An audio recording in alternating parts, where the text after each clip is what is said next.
ओम शांति। ओम शांति। ओम शांति। ओम शांति।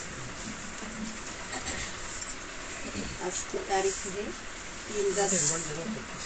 मुरली का सार ही मीठे बच्चे गृहस्थ व्यवहार में रहते सबसे तोड़ निभाना है, नफरत नहीं करनी है, लेकिन कमल फूल के समान पवित्र जरूर बनना है। आज बाबा ने गृहस्थी वालों को बहुत याद किया। गृहस्थी में रहना माना ही बाबा ने कहा कि आज कहाँ रहना है। गृहस्थी कीचड़ बोलते ना बाबा, कमल का फूल कहाँ रहता है? कीचड़ में ना, है ना। तो बाबा आज कह रहे बच्चे तुम कीचड़ में भी रहते कैसे रहो, पवित्र रहो। प्रश्न है तुम्हारी विजय का डंका कब बजेगा? वाह वाह कैसे निकलेगी? वाह वाह कैसे निकलेगी? कैसे निकलेगी वाह वाह? भाई लोग विकारों पर विजय पा लेंगे, सर्वगुणों में संपन्न बन जाएंगे। हाँ, संपन्न बन जाएंगे। कितने भाई लोग चेहरे नहीं दिखाई दे रहे?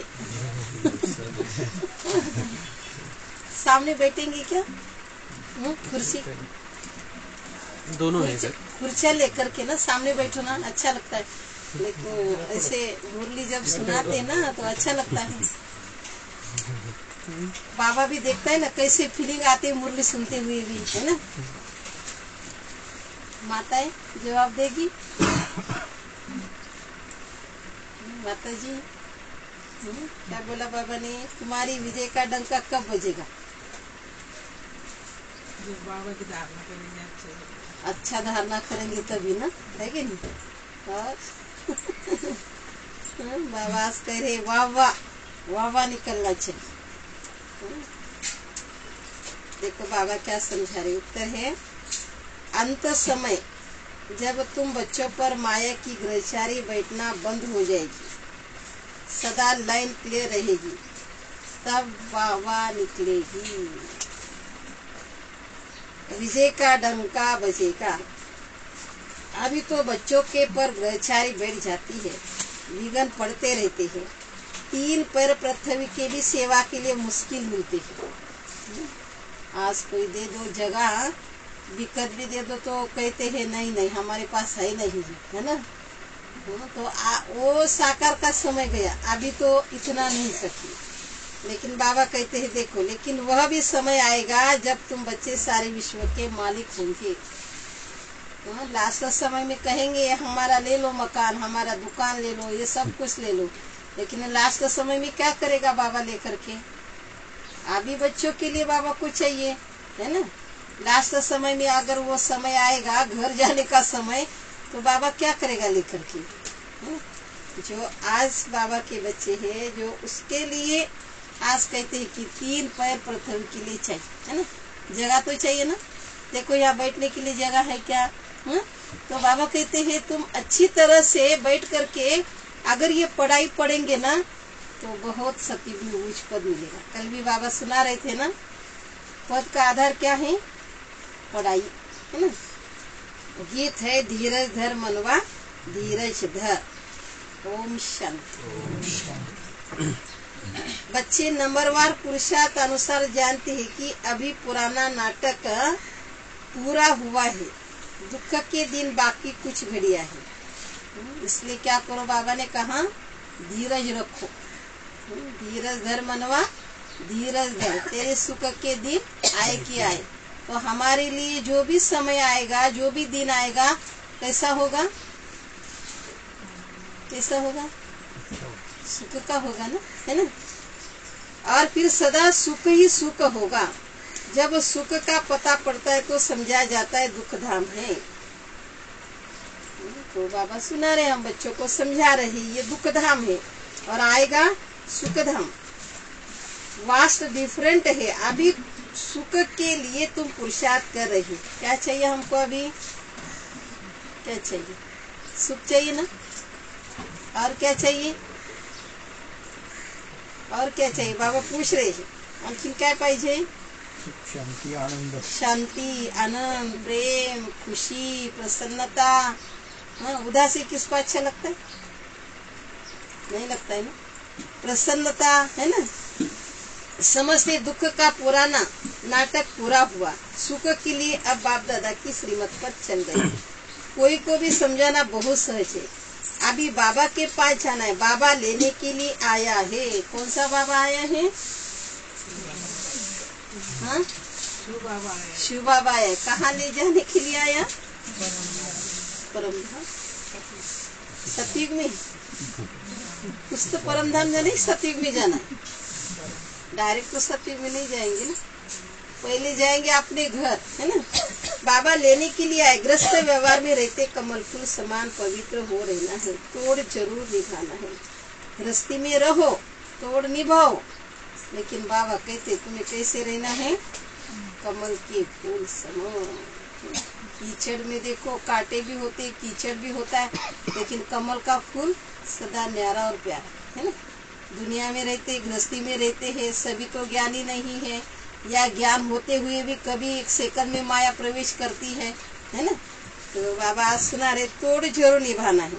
अगर तोड़ नहीं निभाते तो जैसे सन्यासियों मिसल हो जाते हैं। सन्यासियों ने क्या किया? घर बार छोड़ करके जंगल में चले गए। क्यों गए भाई लोग? क्यों गए सन्यासी लोग जंगल में? तोड़ नहीं निभा सकते थे। तोड़ नहीं निभा सकते थे, कंठाळून गेले कशाला? प्रपंचाला। बाबा कहते तुम्हारे सामने कितने भी पेपर आए, लेकिन तुम भागने वाले नहीं। हम भागने वाले हैं क्या? हम गृहस्थी में रहते हैं, दुनिया में रहते हैं, लेकिन बाबा कहते तुम्हारा जीवन के साथ न्यारा और प्यारा। मना कर्तव्य निभाओ, लेकिन उसमें फंसो नहीं, फंसो नहीं। मोह दुख है, अटैचमेंट दुख है, लगाव दुख है, ईर्ष्या दुख है ना। तो ये सारा दुख का ही मूल कारण है ना। अगर ये नहीं रहेगा तो आत्मा देखो कितना सुख, शांति, आनंद, प्रेम, खुशी से भरपूर रहेगी। ये मन में नहीं रहेगा तो तोड़ निभाते तो उनको निवृत्ति मार्ग हटयोग कहा जाता है। सन्यासियों के द्वारा सिखाया जाता है वह हटयोग है। हम है राजयोग, हम राजयोग सीखते हैं जो भगवान सिखाते हैं। भारत का धर्म शास्त्र ही गीता, दूसरों का धर्म शास्त्र क्या है? उनसे अपना कोई ताल्लुक नहीं है। तुम अभी गृहस्थ व्यवहार में रहते, एक बार संन्यास करते हो, फिर 21 जन्म उसकी प्रारब्ध पाते हो। देखो हमारा कैसा संन्यास, वाह बाबा वाह। एक जन्म क्या करते हम? संन्यास करते हैं। कौन सा संन्यास? घर में रह करके संन्यास करते। कौन सा? विकारों का संन्यास करते, है ना। जब भी मन में कोई बात आती है, कोई विकार आता है, कोई संकल्प विकल्प आता है, उसके ऊपर विजय प्राप्त करते हैं। ये संन्यास है, विकारों का संन्यास है। तो उनका है हद का संन्यास और तुम्हारा है ये हद का। उनका है हटियो, घर बार छोड़ते हैं। नहीं ये झगड़ा करता है ना, इसे किनारा करे, ये झगड़ा कर। अरे बाबा कहते जो झगड़ा करता है उनके साथ ज्यादा रहना चाहिए। जो बुरा बुरा बोलता है ना, गाली देता है ना। संडे की बाबा ने मुरली चलाई थी, कोई गाली भी देता है तो तुम क्या करो? प्रसन्न रहो, उसको और भी ज्यादा गुस्सा आ जाएगा। फिर ये अंदर की बात है, अंदर की बाबा कहते बाहर की बातें अंदर नहीं जानी चाहिए, क्योंकि हमारी अंदर की दुनिया ना, एखादी गोष्ट जर मनाला लागली तर ते निघतच नाही ना। बार बार ती व्यक्ती भी समोर आणि ती गोष्ट पण समोर, है की नाही? ह्या व्यक्तीने मला असं बोलले। योगात बसल्यावर तर जास्त आठवतं, असं तर नाही आठवत, पण आपण योगामध्ये बसलो, पुरुषार्थ करू लागलेले, ह्या व्यक्तीला। तो बाबा कहते बच्चे तुम्हारी जीवन की नहीं है, तो तुम्हारी जीवन की नहीं है, अंदर की बात बाहर की बात अंदर नहीं जानी चाहिए। ये हमारा संन्यास, ये है हमारा संन्यास, विकारों का संन्यास। तुम्हारा है बेहद का संन्यास, और ये राजयोग है। वह ग्रस्त व्यवहार छोड़ देते हैं। राजयोग का बहुत गायन है। भगवान ने राजयोग सिखाया। भगवान जरूर ऊंचते ऊंच कोई कहेंगे ना, भगवान कोई साधारण थोड़ी है, कितना ऊंचा है भगवान। परमात्मा की कितनी महिमा करते आज लोग की। तो बाबा ने कहा कि ऊंचते ऊंच है। श्री कृष्ण तो भगवान हो न सके, बेहद का बाप है वह निराकार, बेहद की बात से वही दे सकते हैं। यह ग्रस्त व्यवहार में ग्रस्त व्यवहार से नफरत नहीं की जाती है, नफरत नहीं, किससे भी नफरत नहीं। कल परसों की मुरली थी ना संडे की, कोई कितना भी काला कोयला हो तो क्या देखो, डायमंड देखो, डायमंड। हाँ, किती काळ आहे तो, आपला दिवस रात्र शिव्या देतोय, आपली अवस्था खराब करून टाकतो. त्याला काय बघा तुम्ही, बाबा म्हणता काय कमाल आहे भगवंताची, नाही का. डायमंडच बघा, आत्माच बघा. बाबा बघ, हे तुझा बच्चे आहे आणि बघ आता काय करू लागला. आपण किती जरी चांगलं असलं आणि समोरची व्यक्ती आपल्याबद्दल वाईट विचार करते, आपण तिला किती सांगायचा प्रयत्न केला, बाई मी तसं नाहीये, तर मनाचं काही आपण कोणाला सिद्ध करू शकत नाहीये. म्हणून बाबा म्हणतात तुम्ही हिराच बघा, आत्माच आहे, ही आत्माच आहे, ती काही बघू आपल्याला, पण आपण काय बघायचंय, हिरा. मग आपण हिरे बनणार ना, आहे की नाही. आपली भी आत्म्याची चमक राहील. तर बाबा इसले कह रहे नफरत नाही करायची. कुणी किती वाईट करत असेल तर नफरत नाही करायची, त्याचं पार्ट आहे ते, त्याला मिळालेलं आहे. तसं केल्याशिवाय त्याला चैनच नाहीये. कोणाची निंदा करणं, कोणाला डिस्टर्ब करणं, कोणाला दुःख देणं, पार्ट आहे. बाबा कहते, बाप कहते अंतिम जन्म ग्रस्त व्यवहार में रहते पवित्र बनो. पतित पावन किसी सन्यासी को नहीं कहा जा सकता है ना. सन्यासी खुद भी गाते पतित पावना, उनको याद करते, वह भी पावन दुनिया चाहते, परंतु ये नहीं जानते कि दुनिया एक ही है, एक और है. जबकि वह ग्रस्त व्यवहार में भी नहीं है तो देवताओं को भी नहीं मानेंगे. वह कभी राजयोग भी सीखला न सके. कौन कौन, सन्यासी. राजयोग नहीं सीखला सकते थे, वो तो हठ योग है, और हमारा है राजयोग. सबके साथ रह करके अपने को आत्मा समझना है और बाबा को कनेक्शन जोड़ना है, सर्व संबंध बाबा के साथ जोड़ना. सब कुछ वो मेरा है, मेरे को सब कुछ वो देने के लिए इस संगम पर आया हुआ है. तो ये बुद्धि में रहना चाहिए. वो हट करते हैं, वो कभी राजयोग सीखला न सके, न बाप कभी हठ योग सीखला सकते, न सन्यासी कभी राजयोग सीखला सकते. वह समझने की बात है. बाबा अपने को हट करने के लिए कहते, तुम एक जगह पर योग लगो न लगो, 2 घंटे एक जगह पर बैठो. बोलता है बाबा हट करो, श्वास को रोको, फ्री हो करके. नहीं देखो, हम योग करते हैं तो हमको आनंद आना चाहिए ना.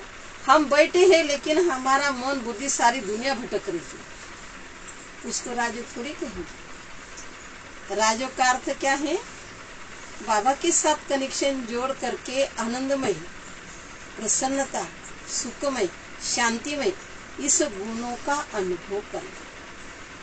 कुरूप किसको कहते दुनिया में, देखो जिसका शरीर अच्छा नहीं तो कहते ये कुरूप है, ये काला है, ये गोरा है. तो बाबा कुरूप किसको कहते मालूम है, जो हमेशा चिड़चिड़ करता है, जो हमेशा क्रोध करता है, वो सबसे बड़ा कुरूप है. कभी भी अच्छा बात करता ही नहीं, वो सबसे बड़ा कुरूप. दिखने तो इतना सुंदर है लेकिन उनके विचार, उनके बोल, उनका व्यवहार कैसा है, बिल्कुल गलत. तो वो है कुरूप. और बाबा हम बच्चों को कहते, बच्चे तुम्हारा कैसा भी शरीर हो लेकिन तुम्हारे आत्मा के अंदर के संस्कार बहुत शुद्ध पवित्र होने चाहिए. ये है राजयोग, ये राजयोग का अभ्यास करते हैं. तो बाबा कह रहे हैं अभी दिल्ली में वर्ल्ड कॉन्फ्रेंस होती है, उनको समझाना है, लिखत में सभी को देना है. वहाँ तो मतभेद हो जाता है, लिखत में होगा तो सभी समझ जाएगा. तीनों का उद्देश्य क्या है, अभी तुम समझते हो हम है ब्राह्मण कुल के. कौन है हम, नशा दिला रे बाबा, ब्राह्मण कुल के है. कितना ऊंचा कुल है हमारा. वैष्णव कुल के होते हैं तो किसी को अशूद्र को मना वो टच भी नहीं करते. तो बाबा कहते तुम ब्राह्मण हो, तुम्हारी आत्मा पहले कैसी थी, शूद्र थी, अभी ब्राह्मण बनी है, बाबा की बनी है, तो अभी तुम सबसे ऊंच हो, देवताओं से भी ऊंच है. क्योंकि बाबा हम बच्चों को अभी श्रेष्ठ ज्ञान सिखला करके देवता बनने का ज्ञान संस्कार आधार करें, तो देवताओं से भी ऊंच हो गए ना हम. तो बाबा कह रहे ब्राह्मण कुल ये तुम्हारा सबसे उच्च कुल है. हम शूद्र कुल के मेंबर कैसे बन सकते हैं. शूद्र किसको कहा जाता है, विकारी को कहते हैं शूद्र. देखो जिसके अंदर ज्यादा विकार है तो उसको बाबा कहते हैं बंदर. बंदर में ज्यादा विकार होते हैं ना. तो यहाँ भी बाबा कहते हैं तुम्हारे अंदर के जो बंदर के संस्कार, विकारों के संस्कार, उसको निकाल. इंद्रियों के ऊपर कंट्रोल चाहिए, ये तो राजयोग सिखाता है बाबा। आज मन के ऊपर कंट्रोल नहीं लोगों का, अपने इंद्रियों के ऊपर कंट्रोल नहीं है, अपने व्यवहार के ऊपर कंट्रोल नहीं है, है ना? तो बाबा कहते हैं बच्चे, शूद्र माना विकार कुल के, तो हम कैसे रहेंगे शूद्र कुल के, विकारी कुल के? अच्छा लगता है हमको? नहीं लगता है, बिल्कुल नहीं है, सूक्ष्म में भी अच्छा नहीं लगता है। तो हम अपने को कैसे, बाबा कहते हैं देखो, आपने को कैसे रजिस्टर कर सकते हैं, इसलिए ना कर दे, हम है आस्तिक, वह है नास्तिक। हमने ईश्वर को जाना है, जाना है ना? क्या जान रहे हैं अभी? जाना है। बाबा को कितने बार तो मिले, अभी बाबा की मुरली सुन रही, ये भी मिलन है एक प्रकार का। बाबा की मुरली ये भी मिलन है ना। देहधारी कोई नहीं, साधु संत कोई नहीं है, कोई गीता नहीं। कल ही बाबा कह रहे थे, मैं कोई वेद शास्त्र का ज्ञान नहीं देता हूँ, ये मुरली आत्मा का ज्ञान देते हैं बाबा, और आत्मा को पावन पवित्र बना रहे हैं। तो मजा आता है ना मुरली सुनते समय, सब भूल जाते हैं ना, है ना? खुशी होती है ना, आनंद होता है ना। देखो दादी मम्मा बाबा कैसे बने, ये मुरली के द्वारा से बने हैं। विकारे के ऊपर डांस करते थे, कैसे किया? ये मुरली सुन के सुन के सुन के अंदर के सारे विकारों को नष्ट किया, साप को नष्ट किया। तो बाबा कहते हैं देखो, तुम अभी आस्तिक है, वो नास्तिक है, वह ईश्वर को न मानने वाले है, और हम है ईश्वर से मानने वाले नहीं, ईश्वर से माता है इधर ही ना सभी ईश्वर से योग लगाने वाले। ईश्वर से जिसका योग है वो सदा आनंदमय सुखमय है, उनको कोई किसी बात की मना क्या बोलते हैं उसको, कोई परवाह नहीं रहती है, मस्त रहता है वो। हाथी का उदाहरण, उसको देखो, बंदर भी कितना घुर घुर करते हैं, कुत्ते भी उसके पीछे लगते हैं, लेकिन वो अपने मस्ती में मस्त। तुम भी अगर अपने स्वधर्म में स्थित है, अपने आत्मा की स्मृति में है, तो तुम भी अपनी मस्ती में मस्त हो। और देहाभिमान में आए तो, देहाभिमान में आए तो सूक्ष्म है बाबा, ये सूक्ष्म ज्ञान सारी दुनिया में कोई दे नहीं सकता है ज्ञान, और कोई कला भी नहीं ऐसा सिखाता है। बीमारी के ऊपर बाबा सिखाता है, बीमारी भी आ गई तो क्या करो, उसको दवा पानी दे दो, कली का फ्रूट खाओ, है ना? ये नहीं कि मैं बीमार हूँ, मैं बीमार हूँ, ये नहीं करने का। तो बाबा कितनी एक एक एक एक एक बात पर कितना हम बच्चों को समझाते हैं। कोणी आपल्याला जर चांगलं बोलत असेल, चांगलं समजावून सांगत असेल तर किती छान वाटतं ते ना. आणि परमात्मा किती चांगलं सांगतो, किती गोड मुरली आहे रोजची, किती गोड आहे, त्याचा अनुभव करायचा, खायची गोष्ट नहीं है, अनुभव करने की। तो बाबा कहते बच्चे देखो तुम्हारा किसके साथ योग है? माता जी बाबा के साथ हो, बाबा बाबा बाबा। एक बाबा और दूसरा क्या है? ये ब्राह्मण परिवार, तीसरा है नहीं बुद्धि में। एक तो ब्राह्मण परिवार, एक तो बाबा, और दूसरी तीसरी सेवा, है ना? तो बाबा कहते हैं देखो बच्चे, मतभेद नहीं समझाया जाता है। जो बाप को नहीं जानते वो नास्तिक है, तो बाप ही आकर के आस्तिक बनाएंगे। बाप का बनने से बाप का वर्षा मिल जाता है, ये बड़ी गुह्य बातें हैं। पहले पहले तो बुद्धि में यह बिठाना है कि गीता का भगवान परमपिता परमात्मा है, ये पक्का करा। क्या कह रहे बाबा कि गीता का भगवान एक निराकार परमपिता परमात्मा है, ये बुद्धि में बिठा। तो उसने ही आदि सनातन देवी देवता धर्म की स्थापना किया। भारत का देवी देवता धर्म ही मुख्य है, भारत खंड का कोई तो धर्म चाहिए ना। अपने धर्म को भूल गए, ये भी तुम बच्चे जानते हो ड्रामा अनुसार। भारतवासियों को अपना धर्म भूल जाना है, तब तो फिर बाप आ करके स्थापन करे ना, नहीं तो फिर बाप आए भी कैसे? खुद कहते हैं जब जब देवी देवता धर्म प्रायलप हो जाता है तब मैं आता हूँ। यही समय है भगवान आने का, तो प्रायलोक जरूर होना ही है। कहते हैं ना, बैल की एक टांग टूट गई और बाकी 3 टांग पर खड़ा है, ऐसे दिखाते हैं। तो मुख्य है 4 धर्म। देवी देवता धर्म की क्या हो गई अभी? टांग टूट गई है ना? कल्प वृक्ष देख। तो बाबा कहते जो आदि सनातन देवी देवता धर्म है वही प्रायलोक हो गया है, यानी धर्म गुम हो गया है। इसलिए बड़ के झाड़ का मिसाल देते हैं, इसका फाउंडेशन सड़ गया, बाकी टाल टालियां कितनी कड़ी है। तो इनमें फाउंडेशन देवता धर्म है ही नहीं। बाकी सारी दुनिया में मठ पंथ आदि कितने हैं, तुम्हारी बुद्धि में अभी सारी रोशनी है। रोशनी माना ज्ञान समझ। तो बाबा आकर के हम बच्चों को समझ देते हैं, कैसे तुम थे, देवता थे, कितने श्रेष्ठ थे, कितने महान थे, ये दुनिया स्वर्ग थी और अभी ये दुनिया क्या बन गई। टाल टालियों का भी पत्तों का भी ज्ञान देते हैं बाबा। आज देखो कलयुगी झाड़ कितना बढ़ गया है। तो बाप कहते तुम बच्चे इस ड्रामा को जान गए हो, अब ये सारा झाड़ पुराना हो गया है। कलयुग के बाद सतयुग जरूर आना है, चक्र को फिरना जरूर है। बुद्धि में रखना है कि अब नाटक पूरा हुआ है, हम जा रहे हैं। कहाँ जा रहे? बुद्धि में घड़ी घड़ी चाहिए, हम जा रहे परमधाम, हम मेहमान है। नाटक पूरा हो रहा है, हम जा रहे अपने असली परमधाम में, शांति धाम में, और आएंगे सुख धाम में। तो चलते फिरते उठते बैठते भी याद करें, अब हमको वापिस जाना है। मन मनाभो मध्याजी भव का यही अर्थ है। कोई भी बड़ी सभा में भाषण आदि करना है तो ये समझाना है कि परमपिता परमात्मा फिर से कहते हैं बच्चे, देह सहित देह के सब धर्म त्याग, अपने को आत्मा समझ, बाप को याद करो तो पाप भस्म हो जाएगा। ये प्रैक्टिस कराओ। कोई भी भाषण करते हैं बाबा कह रहे कि तो उनको रियलाइज कराओ कि मैं आत्मा हूँ, मैं बिंदु हूँ और मैं परमपिता परमात्मा की संतान हूँ। उनका कनेक्शन शिव बाबा के साथ जोड़ो तो पाप भस्म हो जाएगा। मैं तुमको राजयोग सिखाता हूँ, गृहस्थ व्यवहार में रहते कमल फूल समान बन, मुझे याद करो, पवित्र रहो, नॉलेज को धारण करो, है ना। विष्णु के हाथ में गदा भी दे दिया है ना। तो बाबा कहते बुद्धि में अगर नॉलेज भरपूर है तो पवित्र रहेगा।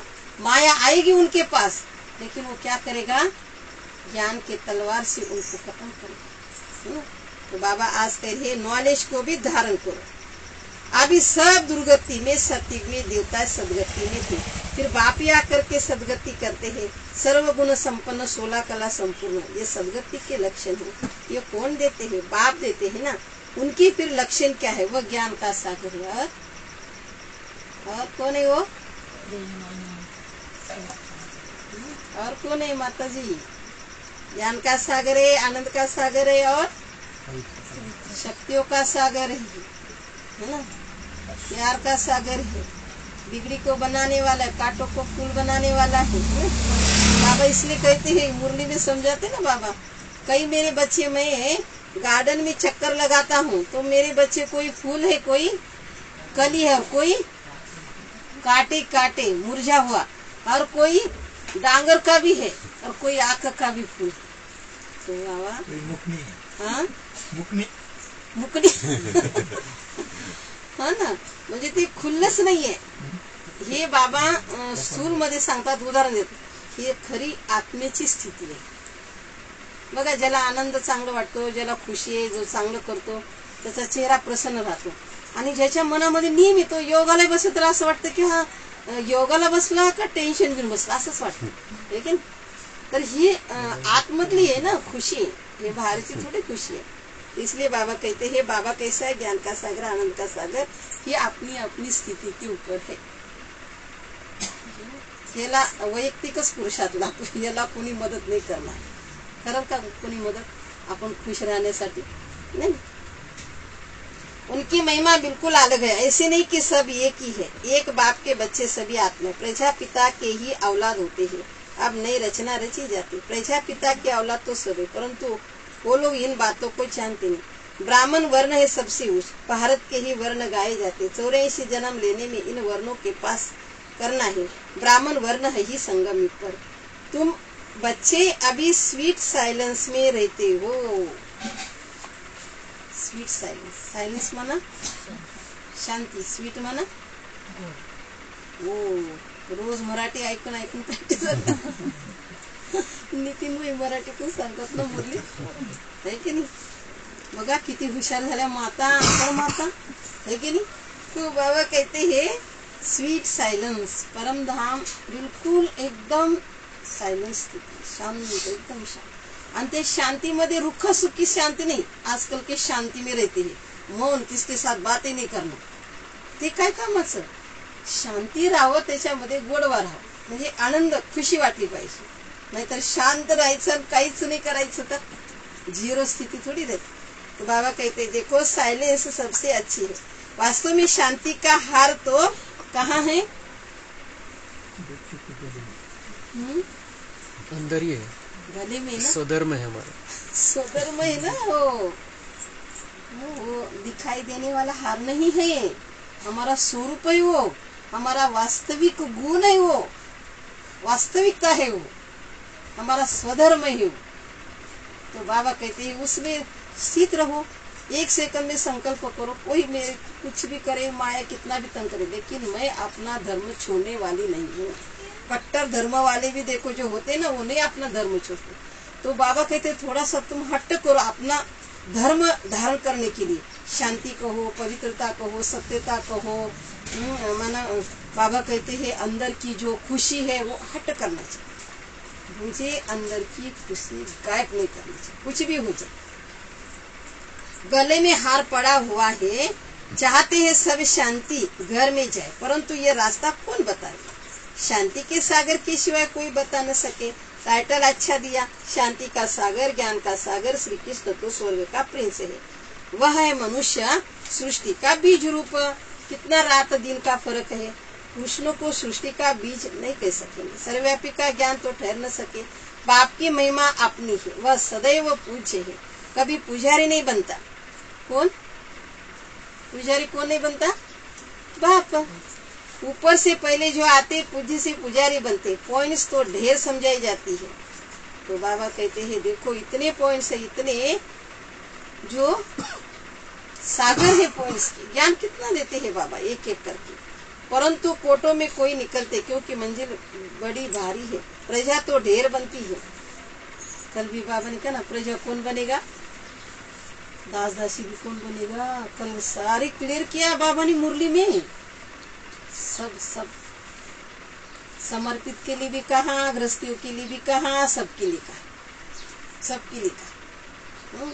तो बाबा आज कह रहे हैं ढेर, प्रजा तो ढेर बनती है, मेहनत किस में लगती है? राजा बनने के लिए। माला में आने वाले दाने कोटों में कोई निकलते। नारद का भी मिसाल है, उनको कहा तुम अपनी शक्ल देखो, लक्ष्मी को वरने लायक हो। प्रजा तो बहुत बनी है, राजा फिर राजा ही है ना। एक एक राजा को लाखों प्रजा रहती है। एक एक राजा को कितनी प्रजा? लाखों की। पुरुषार्थ तो कुछ करना चाहिए। राजाओं में भी कोई बड़ा राजा, कोई छोटा राजा है। भारत के कितने राजा थे? सतयुग में बहुत महाराजा होते हैं। यह सतयुग से लेकर के आया। महाराजाओं को बहुत प्रॉपर्टी होती है और राजाओं को कम होती है। साहूकार को और कम, और प्रजा को और दास दासी को कैसे कैसे।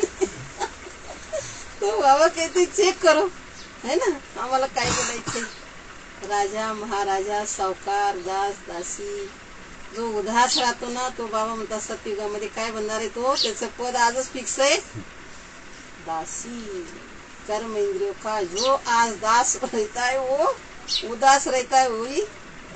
इसलिए तुम मालिक हो ना, तुम स्वतंत्र हो ना, मन के मालिक हो ना, लेकिन मन के ऊपर तुम्हारा पूरा अधिकार होना चाहिए। तुम आत्मा हो, मालिक हो। तुम मन को चला सकते, बुद्धि को चला सकते, संस्कार को चला सकते, अपने इंद्रियों को चला सकते हैं। तुम अपने आप को याद दिलाओ, तुम मालिक है। उसके लिए पुरुषार्थ चलता है। पूछते लक्ष्मी नारायण का पद पाएंगे या राम सीता का? क्या उत्तर मिलता है? लक्ष्मी। राम सीता क्यों नहीं? त्रेतामध्ये, आम्हाला त्रेतामध्ये यायचं नाही। कुठे यायचंय? सत्य।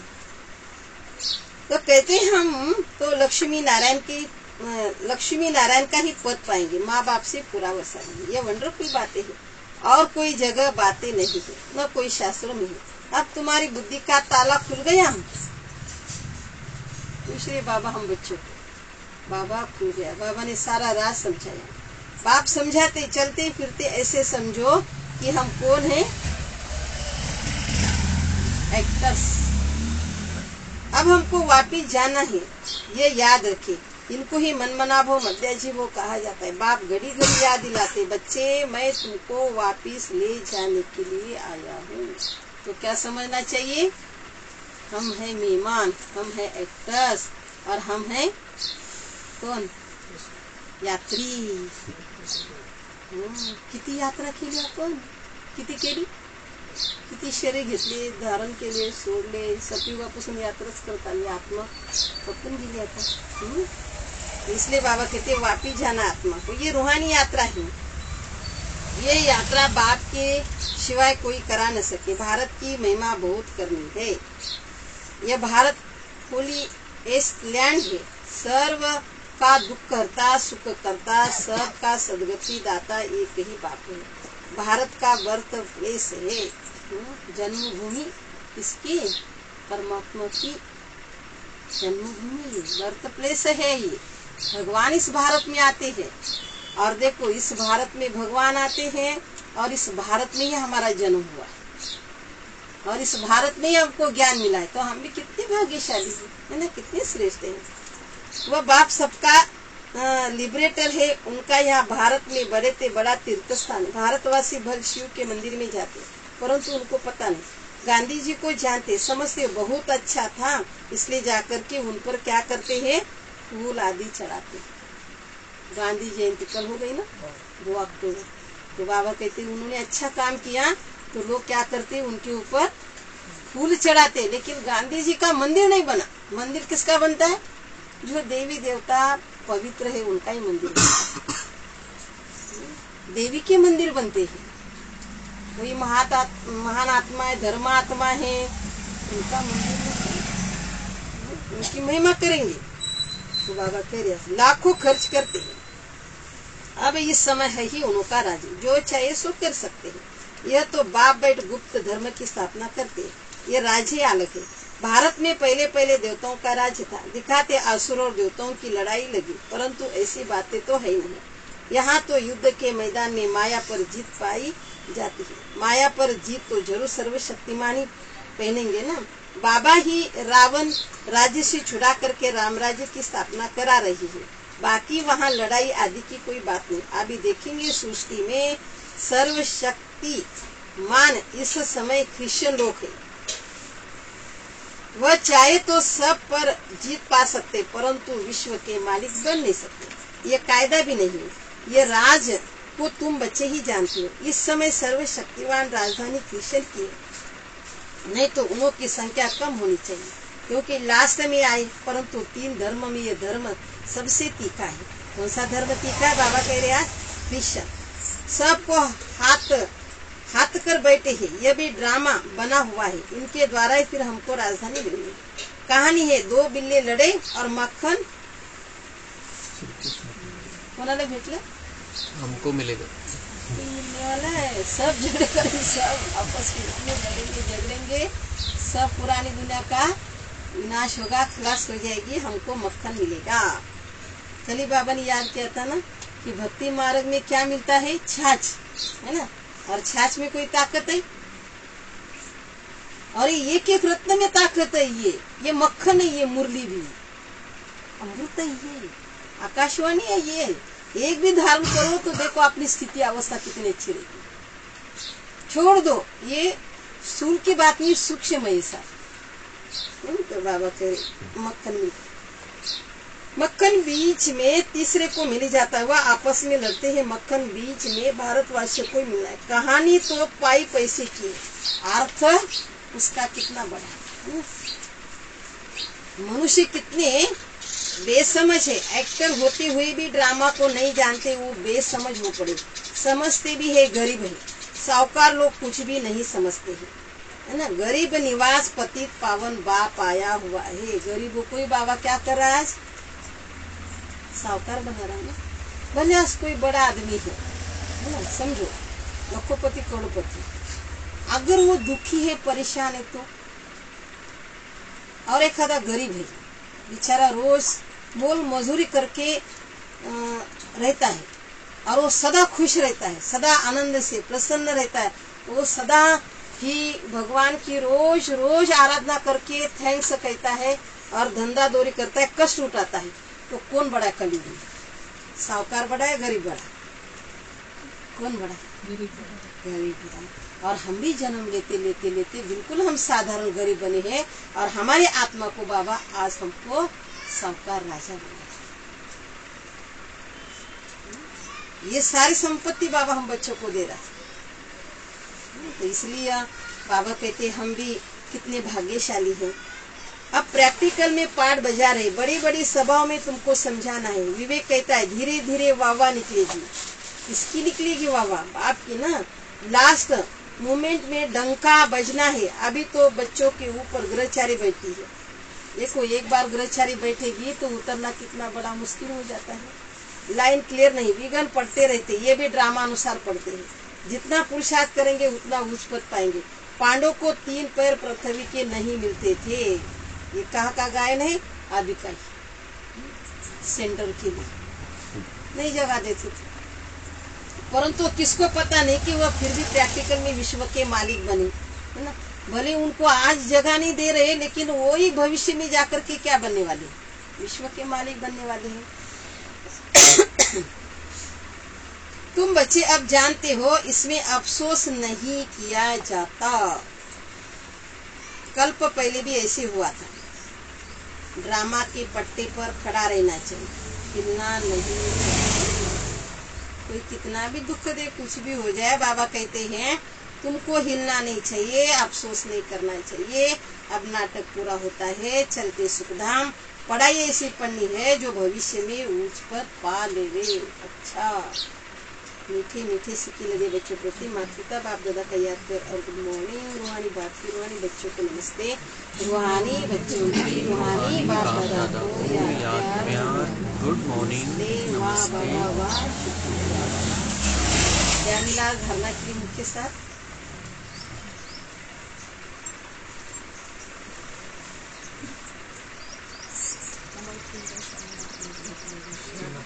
ट्रस्टी में रहकर के, गृहस्थी में रहकर के, ट्रस्टी होकर के रहना कमल फूल से।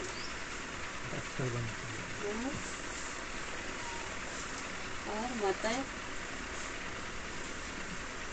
क्या बोला बाबा ने?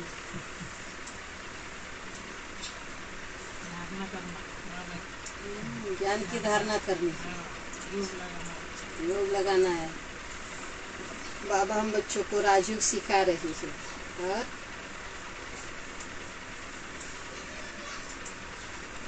दूसरी माताएं भाइयों सुनाओ, विजय भाई सुनाओ। पाठ पूरा हुआ है। हाँ सर्वगुण संपन्न बनकर परम धाम। हाँ, घर चलना है। आज बाबा ने ये याद दिलाया कि बच्चे तुमको घर चलना है, तुमको मैं लेने के लिए आया हूँ। हमारा पाठ पूरा हुआ है। अच्छा, और बीच में कौन है?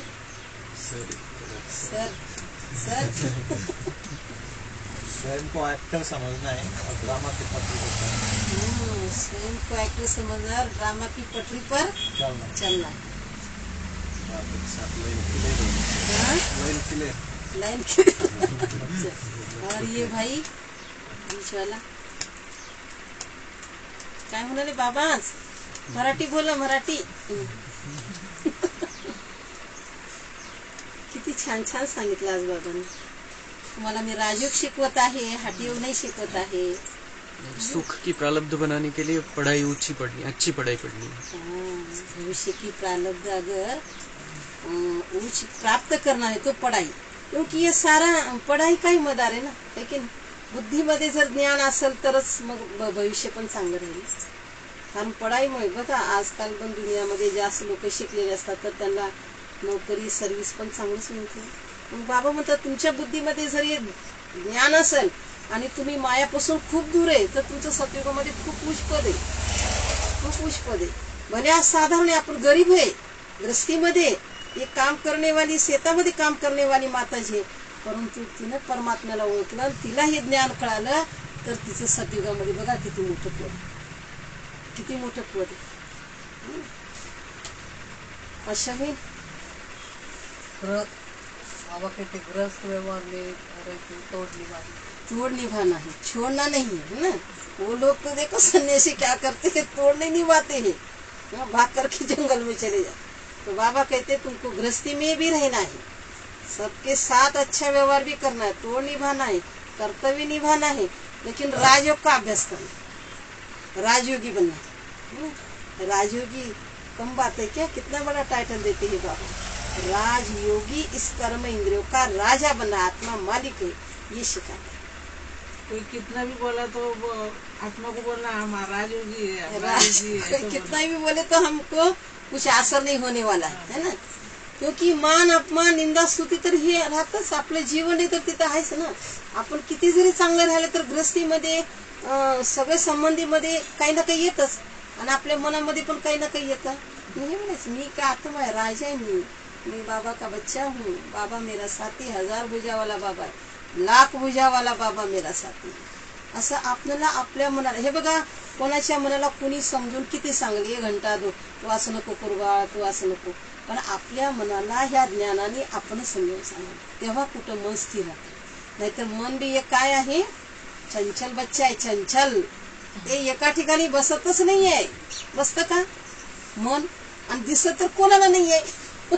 असं बच्चे तो मन. म्हणून बाबा म्हणतात मनाला काय करायचंय, मन डोले स्थिर. स्थिर भागता ही रहता है. तो इसलिए नॉलेज बहुत जरूरी है ना, ज्ञान. फिरून आणायची वरून. हाँ? वळून आणावं लागतं. फिरून आणायची. आम्ही राजयोगी आहे, मग वळून आणायचं मनाला, नाहीतर पुन्हा पुन्हा ते भटकत राहतं, पुन्हा पुन्हा भटकत राहतं, है की नाही. धारणा के लिए मुख्य सार है, चलते फिरते अपने को एक्टर समझना है, ड्रामा के पट्टे पर अचल रहना. बुद्धि में रहे कि अभी हम वापस घर जाते, हम यात्रा पर है. सदगति के सर्व लक्षण स्वयं में धारण करने, सर्व गुण संपन्न, 16 गुण संपूर्ण बनने. वरदान. संगम युग पर श्रेष्ठ मत द्वारा श्रेष्ठ गति को प्राप्त करने वाले प्रत्यक्ष फल के अधिकारी हो. संगम युग पर श्रेष्ठ मत द्वारा श्रेष्ठ गति को प्राप्त करने वाले प्रत्यक्ष फल के अधिकारी हो.